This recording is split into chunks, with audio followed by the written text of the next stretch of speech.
Hello बच्चों, मैं हूं आपकी हिंदी टीचर अंजू मैडम और अंजू मैडम के क्लास में आप सभी बच्चों का हार्दिक स्वागत है।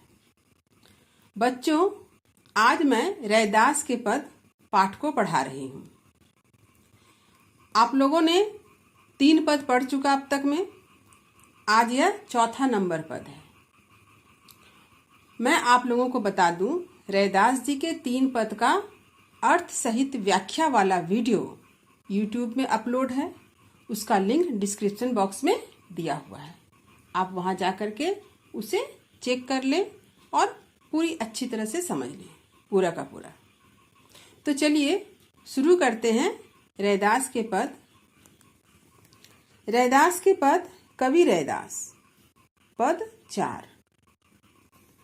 राम बिन संशय गांठी न छूटे, काम क्रोध मोह मद माया इन पंचन मिली लूटे। हम बड़ कवि कुलीन हम पंडित, हम जोगी सन्यासी, ज्ञानी गुनी सूर हम दाता, यहुमति कदे न नासी। पढ़े गुने कछु समझी न परई, जो लो अनभे भाव न दर्से। लोहा हर न होई धूं कैसे, जो पारस नहीं परसे।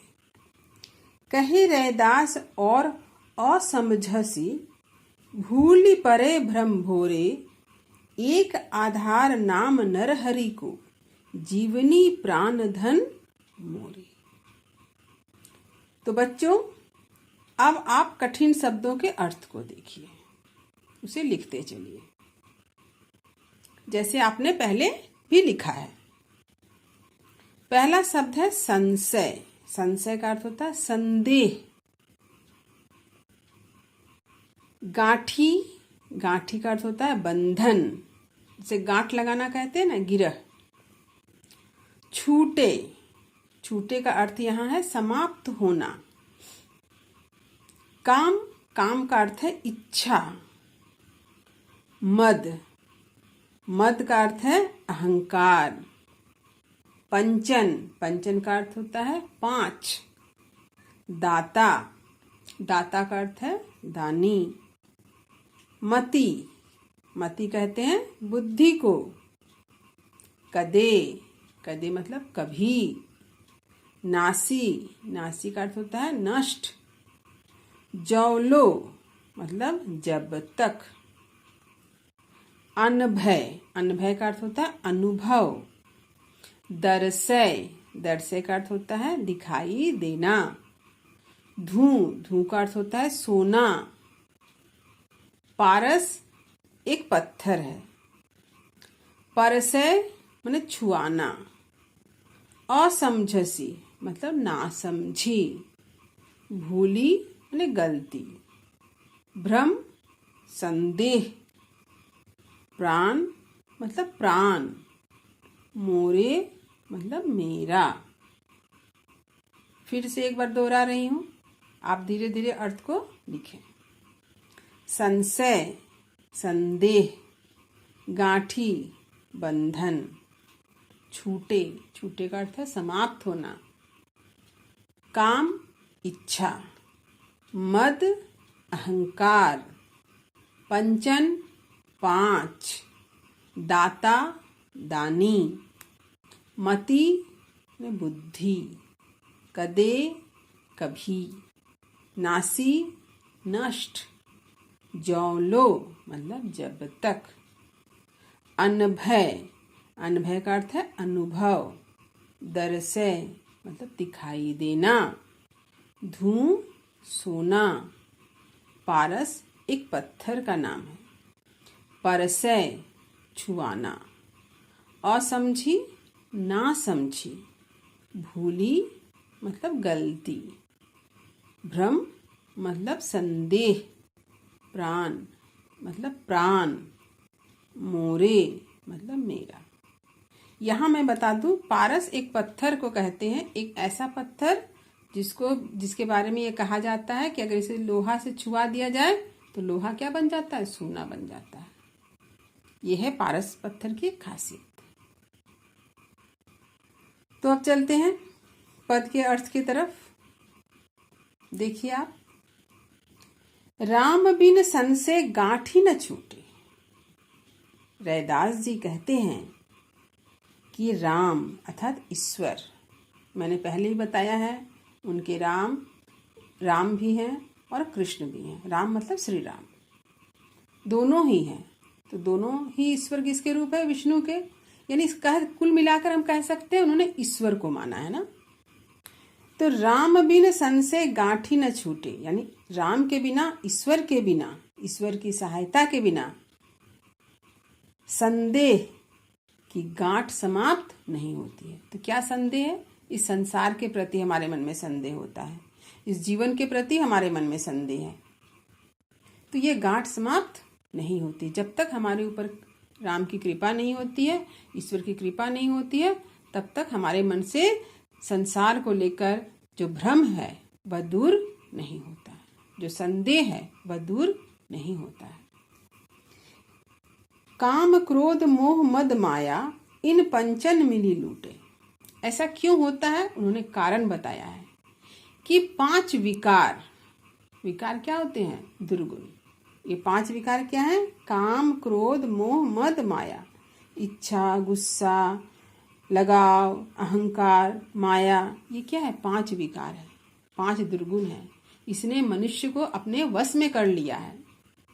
इसी के कारण हम लोग संसार की सत्यता को नहीं जान सकते हैं, जिसका परिणाम क्या होता है? हम स्वयं को अहंकारी समझने लगते हैं। हम बड़ कवि कुलीन हम पंडित हम जोगी सन्यासी। हमारे अंदर जब विकार आ जाते हैं, हमारे अंदर जब अहंकार आ जाता है, तो हम अपने आप को बहुत बड़े कवि समझने लगते हैं, खुद को बहुत कुलीन मानते हैं, स्वयं को पंडित मानते हैं, स्वयं को योगी मानने लगते हैं और स्वयं को सन्यासी समझने लगते हैं। यानी हम हर तरफ से अपने आप को श्रेष्ठ मानने लगते हैं। ज्ञानी गुनी सूर हम दाता। हम स्वयं को, अपने आप को ज्ञानी समझते हैं, गुनी गुणवान समझते हैं, सूर माने भगवान समझने लगते हैं। हम दाता, हम खुद को दानी भी मानने लगते हैं कि हमारे जैसा तो कोई दानी है ही नहीं। यह हमारे मन में क्या आता है? घमंड आ जाता है, अहंकार आ जाता है। इसे ही मद कहते हैं। यहुमति कदे न नासी। इसके कारण हमारे मन में यह दुर्गति जो हो रही है, हमारी जो दुर्गति हो रही है, ये तो होती ही है। हमारे दुर्गुणों का विनाश नहीं होता है, हमारी दुर्मति कभी समाप्त नहीं होती है, क्योंकि 5 विकारों ने हमें अपने वश में कर लिया है। हमारी दुर्गति हो चुकी है। इस तरह के अहंकार से क्या होता है? एक मनुष्य की दुर्गति होती है। तो जब तक यह दुर्बुद्धि समाप्त नहीं होगी, तब तक मनुष्य का भला नहीं होगा। तो रैदास जी का यही कहना है, अहंकार के कारण हम अपने आप को श्रेष्ठ समझते हैं और दूसरों को छोटा समझते हैं। पढ़े गुने कछु समझी न परई जो लो अनभे भाव न दर्शी। रैदास जी कहते हैं, हम बहुत विद्या अध्ययन करते हैं, पढ़ते हैं, लिखते हैं, फिर भी कुछ समझ में नहीं आता। तो क्या समझ में नहीं आता है? ईश्वर समझ में नहीं आते हैं, ईश्वर की बातें समझ में नहीं आती है। तो हमारी सफलता तब तक नहीं है जब तक हमें ईश्वर के दर्शन का अनुभव ही ना हो। हमने बहुत अध्ययन किया, लेकिन ईश्वर का ज्ञान ही प्राप्त नहीं हुआ। तो हम पढ़ लिख कर भी अनपढ़ हैं, अज्ञानी हैं। लोहा हर ना होई धूं कैसी जो पारस नहीं परसी। कहते हैं लोहा का गुण तब तक समाप्त नहीं होगा और वह सोना तब तक नहीं बनेगा जब तक लोहा में पारस पत्थर का स्पर्श नहीं कराया जाए। जब पारस पत्थर से लोहा को छुएंगे तभी जाकर लोहा सोना बनता है। अर्थात हमारा जो हृदय है यह दुर्गुणों से भरा पड़ा है, यह हृदय भी तभी पवित्र होगा जब हमें ईश्वर स्पर्श करेंगे, ईश्वर के स्पर्श का अनुभव होगा। यानी हमें अपने अंतरात्मा में ईश्वर के ज्ञान का अनुभव होगा। कहे रैदास और असमझसी भूली परे भ्रम भोरे। रैदास जी कहते हैं, और हम अपनी नाम समझी क्या कहें, हम तो जानबूझकर गलती करके इस संसार के भ्रम में पड़े रहते हैं। एक आधार नाम नरहरि को, जीवनी प्राण धन मोरी। रैदास जी कहते हैं संसार से मुक्त होने के लिए हमारे पास हमारा एक ही आधार है। वह कौन है? नरहरि, यानी नर के रूप में हरि। मैंने पहले ही बताया था नरहरि विष्णु को कहा जाता है ना, क्योंकि विष्णु ने राम और कृष्ण के रूप में अवतार लिया था, ईश्वर होके मनुष्य रूप में अवतार लिया था।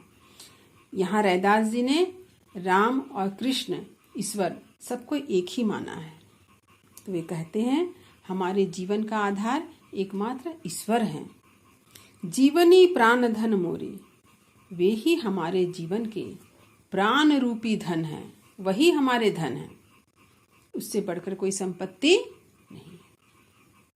तो रैदास जी ने यहाँ पर ईश्वर की महत्ता को स्थापित किया है, ईश्वर की प्रभुता को स्थापित किया है और स्वयं की लघुता को स्थापित किया है। उन्होंने हर तरफ से ईश्वर को श्रेष्ठ माना है और हम मनुष्यों को दुर्गुणों के कारण, हमारे मन में विकारों के कारण हम हमेशा से छोटे और नीच होते हैं, क्योंकि हम अहंकार को स्थान देते हैं। जब हम अपने मन से विकारों को दूर कर देंगे, जब हम अपने मन से अहंकार को दूर कर देंगे, तो हम भी श्रेष्ठ हो सकते हैं, ईश्वर के समकक्ष पहुंच सकते हैं। लेकिन हम मानव ऐसा नहीं कर पाते हैं, क्योंकि हम माया के अधीन हैं, अहंकार के अधीन हैं, बहुत सारे दुर्गुणों के अधीन हैं। तो हमें क्या करना होगा? अपने मन से इन दुर्गुणों को दूर करना होगा। यहाँ जो कहा गया है यहुमति कदे न नासी, हमें ऐसी दुर्बुद्धि को नष्ट करना होगा, क्योंकि हमारी दुर्बुद्धि क्या हो रही है? नष्ट नहीं हो रही है। तो हमें ऐसी बुद्धि को नष्ट करना होगा, तभी जाकर के हमें ईश्वर के दर्शन का अनुभव प्राप्त होगा। तो बच्चों, यह मैंने रैदास के पद का अर्थ आपको समझा दिया। उम्मीद है आपने इसे समझा होगा। फिर भी कहीं कोई दिक्कत हो, कहीं कुछ समझने में असुविधा हो, तो आप मुझसे पूछ सकते हैं। कमेंट बॉक्स में जाएं, वहाँ अपना प्रश्न टाइप करें और मुझे लिख भेजें। तो उम्मीद करती हूँ कि अब अगले वीडियो में मैं आपसे मिलूँगी। शुभकामनाओं के साथ, धन्यवाद।